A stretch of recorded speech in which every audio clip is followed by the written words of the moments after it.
दरम्यान ऑगस्ट क्रांती एक्सप्रेसमधील प्रवासातनं गायब झालेले रवींद्र गायकवाड यांचं स्पष्टीकरण देखील आलेलं आहे। एअर इंडियाकडनं दिशाभूल करण्यात येत असून क्लासबाबतचा वाद नव्हता तर सेवेबाबतच्या तक्रारीचा वाद होता, असं त्यांनी पत्रामध्ये म्हटलंय।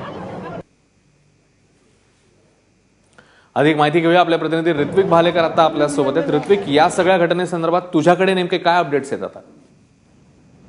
अश्विन, शिवसेनेकडून हक्कभंग येणार आहे। ज्या एअरलाइन्स आहेत, ज्या एअरलाइन्सनी रवींद्र गायकवाड यांच्यावरती प्रवासावरती बॅन आणला, याच्या विरोधात ही कारवाई करण्याचा शिवसेनेकडनं प्रयत्न होत आहे। मात्र या गोष्टीसाठी स्वतः रवींद्र गायकवाड यांना संसदेत सभागृहात हजर राहणं गरजेचं आहे। मात्र आज जाण्याची शक्यता फार कमी आहे। मात्र आज शून्य प्रहारात जे शिवसेनेचे खासदार अरविंद सावंत आहेत, हे हा मुद्दा उपस्थित करणार आहेत।